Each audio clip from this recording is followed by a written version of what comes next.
असावी, आपले दुःख, रोग, चिंता हटावी यासाठी श्रावण महिन्याच्या पर्व काळामध्ये शिवलीलामृत या पोथीचे पारायण केले जाते. तर हे पारायण केल्याने आपल्या जीवनातील ज्या काही समस्या, अडचणी, संकटे ज्या काही तुमच्या आहेत तर ते निघून जाते आणि तुमच्या जीवनामध्ये सुखकारक गोष्टी घडू लागतात. तुमच्या इच्छा, मनोकामना पूर्ण होऊ लागतात. शिव म्हणजेच देवांचे देव महादेव अर्थात भगवान शंकर हे कलियुगात श्रेष्ठ देवता मानले गेले आहे. याचा वेद आणि पुराणात उल्लेख देखील सापडतो. मनुष्य जन्म घेतलेला प्रत्येक व्यक्तीच्या आयुष्यात दुःख, संकटे येतच असतात. याच दुःख संकटातून आयुष्याची वाट सापडून योग्य दिशा मिळावे, आपले जीवन सार्थ व्हावे यासाठी भगवान शंकरांना शरण जावे. यासाठी श्रावण महिन्याच्या या पवित्र पर्वात शिवलीलामृत पोथीचे पारायण करावे. शिवलीलामृत पोथीच्या 15 अध्यायापैकी प्रत्येक अध्यायात आपल्याला जीवनातील प्रत्येक प्रश्नाची उत्तरे मिळतात. प्रत्येक अध्यायातून नेमके काय फळ मिळते आणि पारायण कशा प्रकारे करावे हे आपण या व्हिडिओमध्ये जाणून घेणार आहोत. भगवान शंकराची कृपा प्राप्त करून घेण्यासाठी शिवलीलामृत पोथीचे पारायण करावे. शिवलीलामृत पोथीचा पहिला अध्याय वाचला असता आपल्याला आपल्या सद्गुरूंचे आशीर्वाद प्राप्त होतात. दुसऱ्या अध्यायात आपल्याला शिवभक्तीची अनुभूती प्राप्त होते. तिसऱ्या अध्यायातून आपल्या पापांचे क्षालन होऊन जीवनाला सद्मार्गाची दिशा मिळते. चौथ्या अध्यायाने शिवपूजनाचे यथेचित फळ प्राप्त होऊन आपल्यावर येणारी आपत्ती टळेल.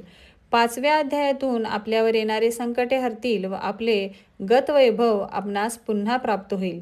6व्या अध्यायाच्या पठणाने स्त्रियांचे अकाली वैधव्य टळेल, त्यांना उत्तम आरोग्याची प्राप्ती होईल. 7व्या अध्यायाच्या पठणाने शिवशंकराची कृपा होऊन मृत्यूवर मात करता येईल. 8व्या अध्यायातून संकटे, शारीरिक व्याधीतून सुटका मिळेल. 9व्या अध्यायातून पूर्वजन्माची स्मृती होऊन या जन्माचा उद्धार होईल. 10वा अध्याय पूर्ण झाल्यानंतर उमा महेश्वराच्या कृपेने प्रिय व्यक्तीची प्राप्ती होऊन जीवनाला एक नवी दिशा मिळेल. 11व्या अध्यायानंतर अपमृत्यू टळेल, हित शत्रूंचे बळ कमी होईल, प्रतिष्ठा, मान सन्मान वाढेल. 12व्या अध्यायानंतर आपल्या कुटुंबातील मृत आत्म्यांना सद्गती, परिवारावरील भूतपिशाची बाधा नष्ट होईल. 13व्या अध्यायातून अध्यात्माची गोडी लागेल, अडकलेली कामे मार्गी लागतील. 14व्या अध्यायातून गुरुकृपा लाभेल, याच सोबत विद्येची प्राप्ती होईल. शिवलीलामृतातील 15वा अध्याय हा कथेचा सार आहे. या अध्यायाच्या पठणाने पोथीच्या पारायणांची सांगता होईल व आपण केलेले पारायण सुफळ संपूर्ण होईल. आता हे शिवलीलामृत पारायण कोणत्या पद्धतीने, कसा सप्ताह पारायण पद्धती असायला पाहिजे, कशा प्रकारे हे पारायण केलं पाहिजे, तर कोणत्याही सोमवारी सकाळी किंवा सायंकाळी शंकराच्या मंदिरात जाऊन आपल्या घरामध्ये जर शिवपिंड असेल तर 11 बेलाची पाने पिंडीवर वाहावी व शंकराचे यथाशास्त्र दर्शन घेऊन शंकर भगवानांना प्रार्थना करायची की मी भगवान शंकरांना प्रसन्न करून शांती, समाधान, आनंद जी तुमची इष्टकामना असेल ती बोलून प्राप्त करण्यासाठी शिवलीलामृत पोथीचे 7 दिवसात पारायण करणार आहे.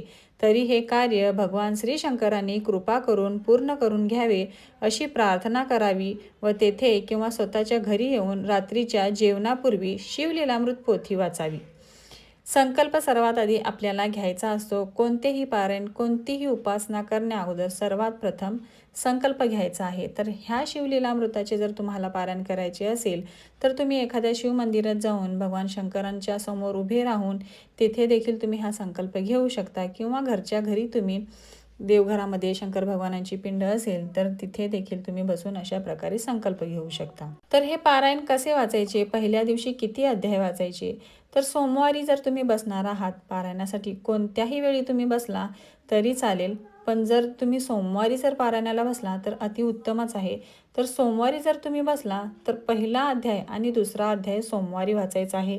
दुसऱ्या दिवशी मंगळवारी अध्याय 3रा आणि 4था, बुधवारी अध्याय 5वा आणि 6वा, गुरुवारी अध्याय 7वा आणि 8वा, शुक्रवारी अध्याय 9वा आणि 10वा, शनिवारी अध्याय 11वा आणि 12वा, रविवारी अध्याय 13वा, 14वा आणि 15वा. रविवारी आपल्याला 3 अध्याय वाचायचे आहेत. तर अशा प्रकारे हे 7 दिवसाचं पारायण पूर्ण झालं. पारायण करताना दिवा तेवत ठेवायचा आहे अखंड 7 दिवस. पारायण संपल्यानंतर शंकराच्या मंदिरात जाऊन शंकरापुढे यथाशक्ती तांदूळ व दक्षिणा ठेवावी. शिवभक्त, ब्राह्मण किंवा साधूला यथाशक्ती दक्षिणा व पांढरे शुभ्र वस्त्र दान द्यावे.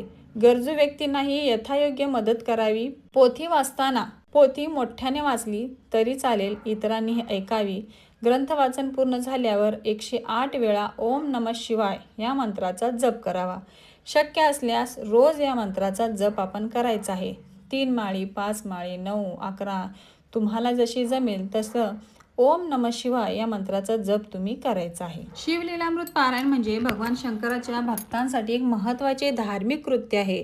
हे पारायण म्हणजे शिवलीलामृत या ग्रंथाचे पठण करणे. अनेक लोक विविध कारणासाठी आणि विशेषतः श्रावण महिन्यात याचं पठण प्रत्येक घराघरात केलं जातं. तर पारायण कसं करावं याबद्दल माहिती तर आपण जाणून घेतलीच आहे. तर पारायण सुरू करण्यापूर्वी भगवान शंकराच्या समोर आपली इच्छा व्यक्त करून संकल्प घ्यायचा आहे. नंतर रोज आपल्याला शिवलीलामृत ग्रंथाचे पठण या 14 अध्याय आहेत आणि 2450 ओव्या आहेत. तर रोज 2-2 अध्याय आपल्याला वाचायचे आहे आणि शेवटच्या दिवशी 3 अध्याय वाचायचे आहेत. नियम काय आहे तर पारायण करताना काही नियम पाळणे आवश्यक आहे, जसे की सोवळं पाळणे, एकाग्रता ठेवणे आणि नकारात्मक विचार टाळणे. नॉनव्हेज तर आपण श्रावण महिन्यामध्ये आणत नाही, तर श्रावण महिन्यामध्ये नॉनव्हेजचा काही प्रश्नच येत नाही. तर जर तुम्ही घरामध्ये आणत असाल तर नॉनव्हेज खायचं नाही. हे पारायण करत असताना शक्यतो नॉनव्हेज तुम्ही आणूच नका. त्यानंतर उद्यापन करण्यापूर्वी भगवान शंकराच्या मंदिरात जाऊन यथाशक्ती दान करा. तुम्हाला जेवढं शक्य होईल तेवढं तुम्ही मंदिरात दान करू शकता. तर असे मानले जाते की शिवलीलामृत पारायणाने भक्तांच्या सर्व मनोकामना पूर्ण होतात. या पारायणामुळे मनाला शांती आणि समाधान देखील मिळते. शिवलीलामृत वाचल्याने आध्यात्मिक वाढ होते. श्रावण महिन्यात शिवलीलामृत पारायणास विशेष महत्त्व आहे.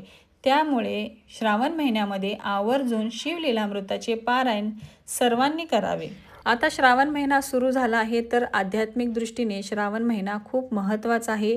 श्रावण महिन्यामध्ये विविध प्रकारे धार्मिक कार्य केले जातात, वाचन केलं जातं, पठण केलं जातं, पारायणे केली जातात.